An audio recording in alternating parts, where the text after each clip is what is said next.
Bom, pessoal, hoje a gente está aqui de novo na Casa São Bento para apresentar a construção para vocês através de um outro olhar, que não o meu, nem do Iago, que anda falando mal das minhas obras. Carlos, chega aí. Esse é o chefe. Não, chefe de nada. É quem manda desmanchar, manda quebrar a parede. Essa obra tem nada, isso? Não? Nada. Não tem que quebrar eu sou a tão parede. tranquilo. Ele é o proprietário aqui da Casa São Bento e a gente tem aí um ótimo relacionamento, né? Então é uma pessoa participativa, desde a fase de projeto também, muito cuidadoso, assim. Eu sempre falo bem de você quando eu vou citar como exemplo o relacionamento de arquiteto-cliente, porque embora na sua cabeça os ajustes de projeto que vocês pediam, né, para mim fosse algo importante, para mim era algo sempre muito pontual e fácil de resolver, falar, né? De resolver, porque tinha sempre uma clareza muito grande da parte do cliente. Então, quando o cliente ele sabe o que ele quer, é muito mais fácil da gente resolver o projeto e não acontecer o quebra-quebra de obra, que é quando o cliente tem dificuldade de visualizar aquilo que ele deseja, e aí quando ele vê a casa, ele fala, não era bem assim, quebra essa parede. Isso é bem comum, felizmente na nossa obra não. Então, bom, obrigado aí por permitir que a gente sempre grave a obra e passe essas informações, e aí é uma oportunidade para a gente falar, Carlos, o que te fez procurar nosso trabalho, por que você construiu sua casa com essa técnica, né? O que te motivou a procurar isso? Não, na época, na verdade, a gente tava querendo alguma coisa um pouco diferente, né? E aí, quando eu pesquisei, foi pela internet, eu pesquisei, estava lá... A gente é da mesma cidade, mas a gente não se conhecia. Mas na época, sim, né? Foi pelo site, na verdade. Acho que você não tinha o canal no YouTube, ainda né? O Instagram, não. acho que também... 2020, não, ainda não. O Instagram também não tinha muita... Então foi pelo site. Quando eu vi o nome Arquitetura Sustentável, eu comecei a li seus projetos, vi outros projetos que estavam no site na época. E eu falei, poxa, é isso, né? Mostrei para minha esposa, para Marília. Falei, é aqui que nós vamos. E aí apareceu a sua casa num vídeo que você fez lá atrás, não lembro para onde. E aí eu vi... Pode ser que seja pro Iago. Foi pro Iago? Então, pode ser, é um vídeo mais antigo. E nós adoramos, falamos, é isso?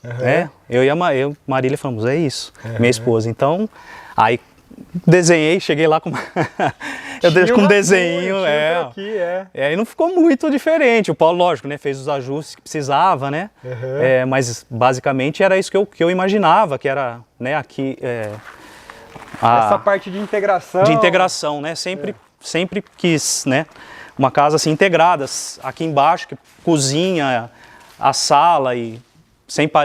Aqui não, né? Aqui é a garagem. Aqui é a garagem, a partir daqui a gente já está entrando nas salas, né? Inclusive a sua porta eu adorei, eu falei que era uma igual, que é a porta com aquele contorno de vidro. E a porta de madeira inserida pela moldura de vidro. E integrada, né? Que aqui é o balcão, a cozinha e já integrada também com a área de lazer, né? Isso é o que eu sempre... Dá para ver nessa tomada aqui que a gente tem aqui a sala, a cozinha, depois ali a parte externa, né, da cozinha gourmet. E ali um redário, um spa, tudo na mesma continuidade, né? E com relação ao método construtivo, Carlos, o que você tem a dizer, né? A gente tem uma casa que é um pouco diferente das vizinhanças aí, né? O pessoal é bem curioso. O que você passou aí de experiência até agora? Não, mas assim, eu tô achando fantástico. E todo dia quase que eu venho, alguém para perguntar, você acredita? Como é que é, o que tá fazendo? O pessoal bastante curioso. E eu acho que fica muito bonito também, né? O tijolo ecológico com a estrutura, né, metálica. Então, acho que isso chama bem a atenção. E uma coisa que você me corrigiu na época foi os corredores, né? Não sei se você lembra. Não, o que era? Que quando eu desenhei, eu ia colar a casa na parede. Para sobrar mais espaço. Para sobrar mais espaço e ter um L, né? É verdade. Aí você falou, não, tem que ter a circulação cruzada, você lembra disso? É verdade. Aí você fez 2 corredores aqui. Inclusive, se quiser aproveitar aqui na edição do vídeo e fazer uma tomada do que a gente tem aqui na frente, inclusive, a gente tem um conjunto de 3 casas ali que eu brinquei semana passada, falei, é uma fachada única, né? Porque no regramento do condomínio, normalmente o pessoal permite fazer com que você encoste a casa em um dos lados, né? Isso. E desde que você resolva a questão de ventilação e iluminação natural. Mas agora você falando, eu me lembrei. E isso é uma visão muito comum das pessoas, né? Falar, ó, deixa eu encostar de um lado, porque sobra mais espaço do outro. E aí, que bom que você acatou minha sugestão, porque na casa dele, a gente tem 2 corredores, com o recuo mínimo obrigatório, que é de 1,5 m, que não é muita coisa, mas por incrível que pareça, é melhor ter 2 de 1,5 do que um de 3. E aí o que eu explicava para o Carlos na época era com relação à ventilação cruzada, né? A gente tem a possibilidade de que o ar circule dos 2 lados, você tem janela que vai abrir para os 2 lados, e quando você olha a casa de longe, você vê claramente que aquilo é uma casa, porque é bem comum a gente ver nesse condomínio, inclusive, infelizmente, né, uma sequência grande de casas coladas umas nas outras, que até é difícil de entender quando começa uma e termina a outra, mas a solução de afastar nem é estética, né? É questão de ventilação mesmo, nem de sabia funcionalidade. Mas é isso. E com relação aos materiais aparentes, assim, a gente tem aqui, por exemplo, né, a laje de concreto exposta, e além do tijolo e da estrutura metálica que a gente já falou. Isso é algo que chegou a incomodar a Marília, sua esposa? Falou, não vou colocar sanca de gesso. Não, ela adora. Ela aceitou. Ela adora. Também? Não, aceitou não. Ela gosta, inclusive.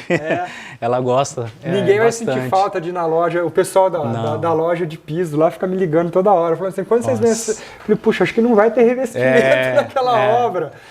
Pois é. A fase de escolher piso e azulejo, assim, vocês estão sentindo falta? Não, inclusive, a gente tinha uma preocupação, não sei se você lembra, de ficar muito tijolo. A gente falava, não vai ser muito tijolo. Tinha medo de ficar escuro.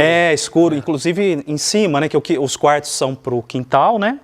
Né, voltados para... Face leste, sol da manhã. E a gente tinha se preocupado, será que não vai ter muito... E agora, eu subo, eu falo, não é muito, né? Aí, inclusive, eu tinha essa ideia. Falei, você falou, qualquer coisa você reveste. Alguma parede ou pinta, mas a gente não vai fazer, que eu achei que ficou bem bacana mesmo. E não fica pesado, não fica leve, inclusive, ao contrário. Porque o pessoal está acostumado com parede pintada de branco, de creme, e o tijolo ele é cor de laranja, né? Sim. E aí, terracota.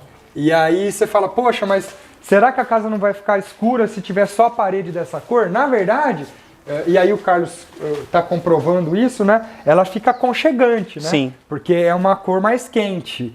E, obviamente, que quando a gente está fazendo o projeto, eu tenho a preocupação de dimensionar o tamanho das aberturas de porta e janela, justamente para eu dosar, isso não é algo que eu calculo, né? É algo meio empírico, o tamanho da abertura e a quantidade de parede para justamente ficar claro, só que é um claro que não estoura a luz, né? É um claro que te dá aconchego, justamente pelo contraponto que o tijolo faz. Outra coisa que eu falei para você no começo, que eu falei que eu queria um ambiente integrado e com muito vidro.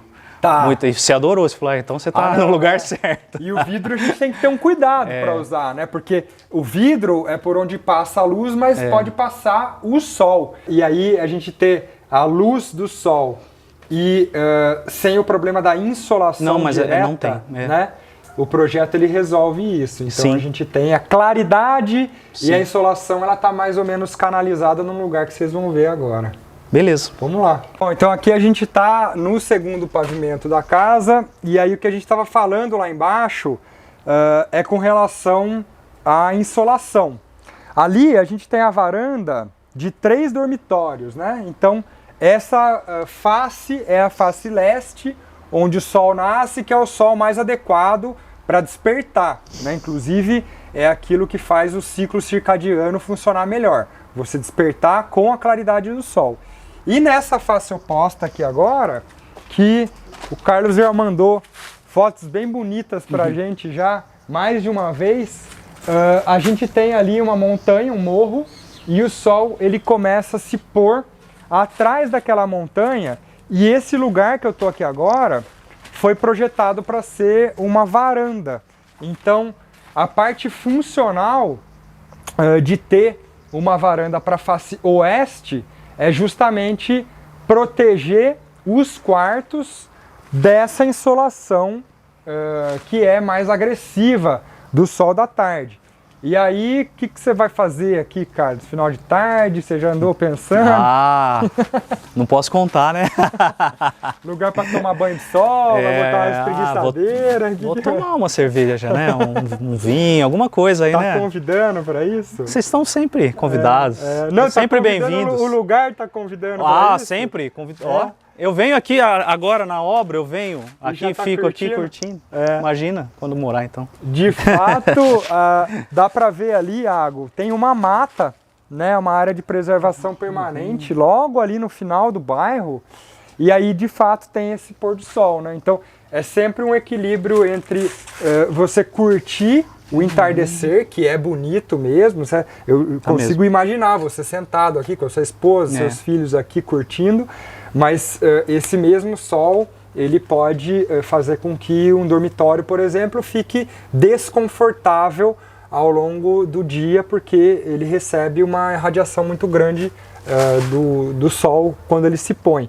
E aí a função da varanda é justamente essa, né? É um anteparo para preservar aquilo que está atrás dela, que no caso são os quartos aqui. Então, espero que você curta muitos entardeceres aqui com a família e me convida para um deles aí.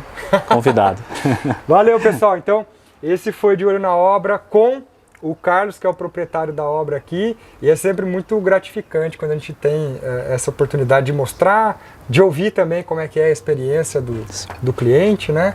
E conta comigo aí pra gente estar sempre melhorando. Valeu, obrigado. Obrigado você. É bacana acompanhar a obra também, o andamento da obra pelo canal. Pelo canal. Isso é bacana também. Eu vejo que você comenta sempre.